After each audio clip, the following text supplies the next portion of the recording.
November 20th, 2021. Habcast 190, episode 190. Let's go. Happy Saturday, you guys. Hope everyone's weekend is going well. Of course, I have a few things to share with you. An evening of reflection.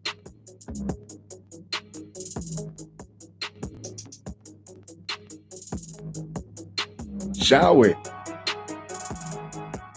Armored truck spills money on California freeway, sparking cash grab frenzy. The first question that I asked was, can you keep the money that falls out of the back of an armored truck? And in my curiosity, it's abundantly clear it's 100% illegal to keep cash that drops from an armored truck and is akin to stealing property. I didn't know that. So when I was looking at the story a couple years back about a Brinks truck that dropped all the money along like Secaucus or Route 3 or whatever, I was like, and people were actually giving the money back and I was calling them stupid. Yeah, now I know it wasn't that dumb, but still, you're not going to get all the money back. You can encourage people to do the right thing, but if a few $1,000s, if a few $100,000 fall off the back of an armored truck, you're not going to get all of it back. So despite whether it's illegal or not, somebody just better be prepared to take responsibility for not locking the back door or whatever. However, what the fuck?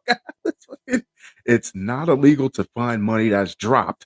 It becomes illegal once you know it's someone else's money and you do not turn it in within a reasonable amount of time. An armored truck dropped loads of cash onto a freeway in Carlsbad, California, causing a major traffic jam as motorists hopped out of their vehicles to scoop up the bills, of course. But authorities say drivers need to return the money or face possible criminal charges. Good luck with that.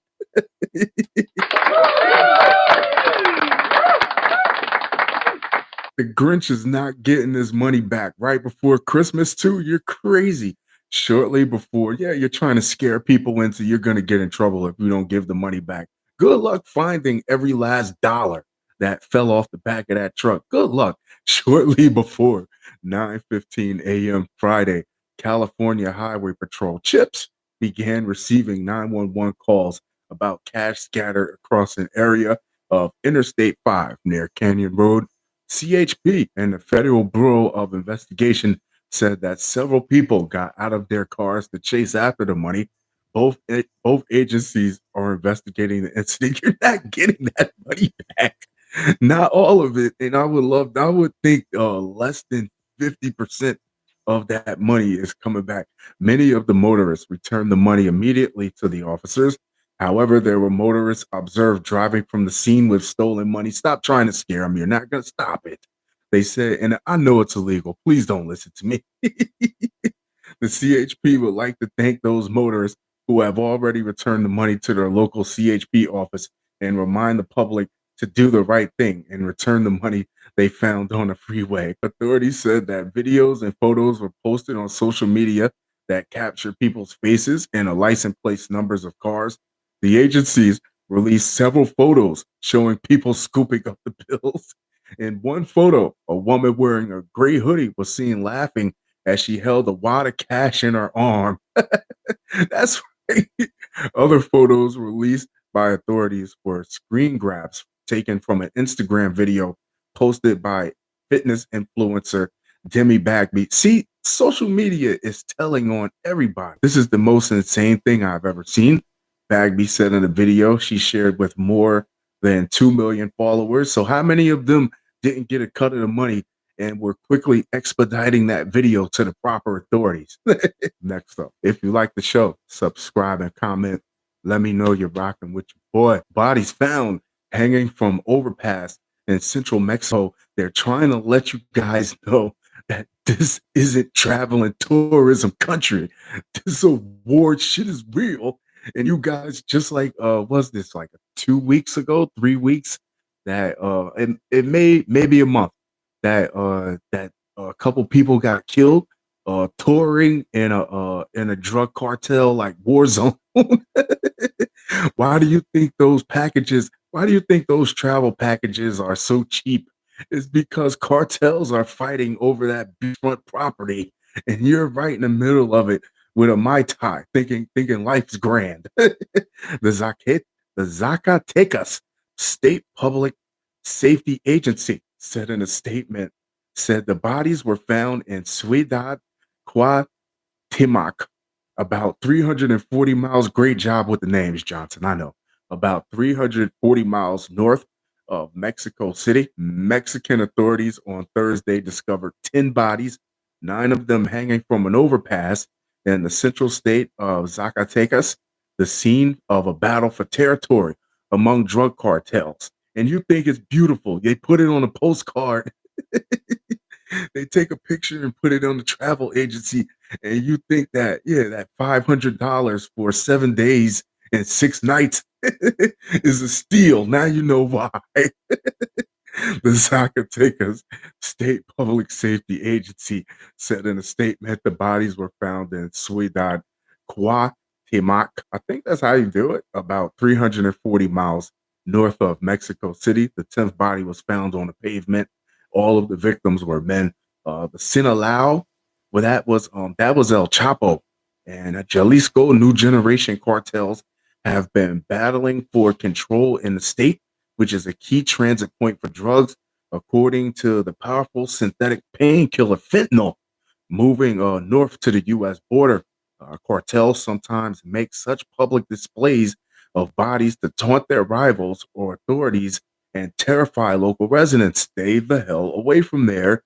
Big boys are playing. And in the first 9 months of the year, Mexico had more than 25,000 murders, a number 3.4% less than the same period a year earlier, according to federal data. Stay out of there, man. Montezuma's revenge now is not drinking the water, it's staying the hell out of fucking Mexico, out of those cities. Greed over honesty.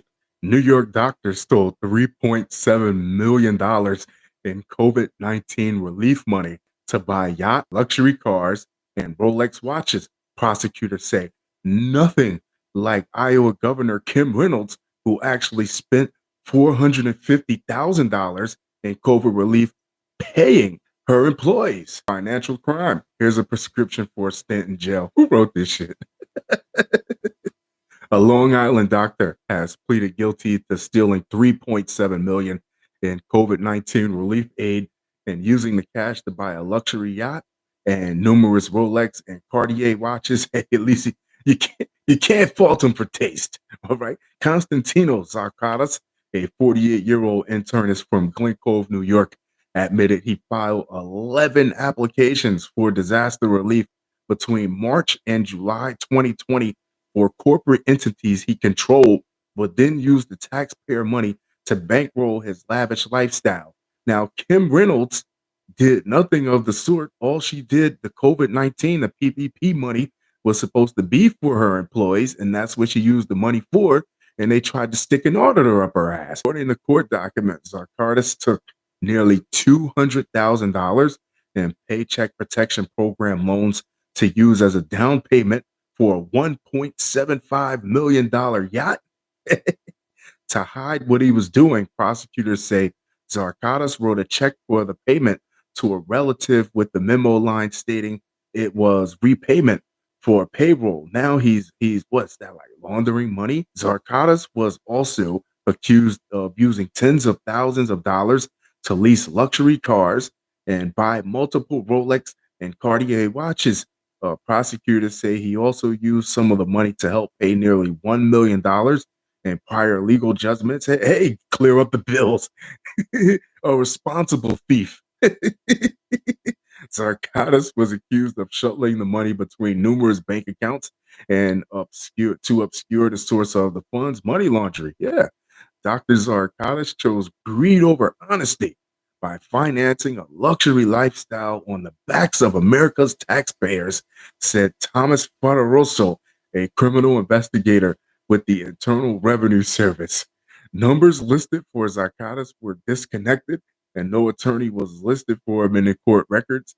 Zacatecas now faces up to 30 years in prison when he is sentenced and will have to forfeit 3.8 million, prosecutors said. Next up, a black U.S. Army officer sues a New Orleans casino and the employee that claimed her military ID was fake. Well, thank you for not letting me in the casino. Now I'm going to get the guaranteed jackpot instead of your shitty slots. A U.S. Army officer who was denied entry into Harrah's New Orleans casino last month is suing the company. Second Lieutenant Deja Harrison posted a video of the incident on Twitter when it received nearly 300,000 views. The lawsuit filed Monday in New Orleans asks that Harris develop an alternative method for checking ID cards. U.S. Army officer who was denied entry to a New Orleans casino last month is suing the company and its employee who claimed her military ID was fake. It sounds like some asshole that probably figured he was wrong after the fact, but instead of admitting that he made a mistake, he just kept up with the lie.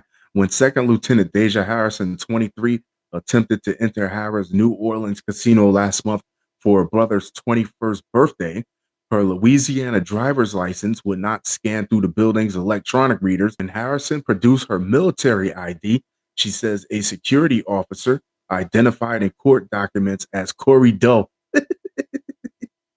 said the ID was fake. You don't want people to know your name because you're an idiot that know you fucked up. Yeah, you fucked up. The lawsuit filed Monday in Orleans Parish District Court claims the security officer said this isn't you and there's no way you could have made E6 that quickly. How do you know? I mean, have you been through the ranks of the military, sir? Who is obviously not. If you're a security officer, you got bust down to donut duty, referring to Harrison's former rank of staff sergeant on her ID. In fact, Harrison had been recently commissioned as an officer. Harrison told Insider she was in disbelief after being told she wouldn't be allowed to enter the casino. It's a fucking hater. He's a hater. I provided so much to Harris, my pay stub, my license, my military ID, and my vaccination card. You know what, sweetheart? You shouldn't have had to do all that trying to attend your brother's birthday, and this asshole wants to give you a hard time. When the security guard refused to scan her military ID, that's when Harrison started to record the encounter. He just jumped to his own stereotypes that a black woman like Deja couldn't rise to her rank that quickly, said James DeSimone, an attorney for Harrison. Simone said at this point, the security guard threatened to call the police. The police probably would have made him look stupid. Deja started videotaping was to document what was happening, and this older white male got butthurt because she was videotaping. The lawsuit adds that Harris acknowledges it violated Harrison's human rights under Louisiana law and that it agreed to change its policies around scanning guest identification when entering casino. The lawsuit asks that Harrah acknowledges that it violated Harrison's human rights under Louisiana law and that it agreed to change its policies around scanning guest identification when entering the casino. It also seeks an unspecified amount in damages, and I promise you that amount is way more than she would have won if you just would have let her in the casino in the first place, you fucking idiot. I'm hoping they take accountability of their actions. Harrison said they told a lot of lies in their statements, and it made me look bad. Harris declined to comment on the lawsuit, but an earlier statement said they denied Harrison entry because the information on the ID card did not match the information she verbally communicated to our security office. It sounds like Harris is trying to openly protect their security guard to like keep up airs, to keep up appearances, but he's done. He's done. And back behind the scenes when they called him in the office for that bullshit, they like, yo, you're done. Yeah. Security guard at Popeyes. Next up. Crime professor allegedly started fires while crew worked to put out Dixie wildfire. Now, this is somebody You people don't have girlfriends? This is something that if you had somebody in your life, if you had a friend, even if you just had a dog. Yeah, even if you just had somebody to chat with on Christian Mingle, you wouldn't be interested in doing this kind of stupid shit. A former criminal justice professor allegedly started 4 fires in California as just people with way too much time on their hands. I also read earlier that we've lost 20% of the sequoia trees, and this guy's out here fucking starting fires and shit. Smokey the Bear needs to find you and tie you to one of them fucking trees where you started the fire at. Gary Stephen Maynard, a San Jose resident, was indicted on Thursday by a federal grand jury for engaging in an arson spree. Who has time for that shit? In July and August at the Shasta Trinity National Forest and the Lassen National Forest, according to a criminal statement from the Department of Justice. Federal prosecutors said that the fires Maynard allegedly set created a risk for firefighters as they tried to put out the raging Dixie fire. These people want to make it home to their families. They already taken risks just being out there for the natural occurrences of the fire, and you're here adding to it with man-made shit. Some of the fires Maynard set were new fires behind the firefighters fighting the Dixie fire. The statement read, the former professor was indicted on charges of arson to federal property and setting timber afire, said acting U.S. Attorney Philip A. Talbert. A person charged with arson to federal property could face a minimum sentence of 5 years in prison, according to the DOJ. If convicted, Maynard faces up to 20 years in prison and a $250,000 fine for each count. That's like $1 million. The former professor had denied the allegations but remains in custody. How do you deny coming out of a forest filled with soot with a book of matches in your back pocket saying that it wasn't me? The 47-year-old was a professor at Sonoma State University's Department in Criminology and Criminal Justice in fall 2020. Investigators began inspecting the incidents on July 20th. Before he was arrested, Maynard lived out of his car and traveled alone across Northern California. This is what I'm telling you. This is something that a single person does. It really is. It's somebody that just doesn't have anybody to not even get on Clubhouse and fucking you just have nobody. Now you see why. Now, court papers revealed that investigators were able to determine that Maynard was allegedly responsible for the fires by placing a tracking device on his car after they found the tire tracks at the scene of the fire. Great work, criminal justice professor. Oh, not knowing how to cover your tracks. Maynard reportedly traveled hundreds of miles to reach Lassen National Forest. It appeared that Maynard was in the midst of an arson setting spree. What the fuck, man? The California Department of Forestry and Fire Protection said in September that the wildfire had grown to 928,741 acres as the blaze continued to grow for a duration of almost 3 months. The August complex fire burned 1.3 million acres in 2020 and was California's largest fire ever. Fun show, fun show, fun show. That being said, I'm going to wrap this one up, but I will talk to you guys very, very soon. Adios.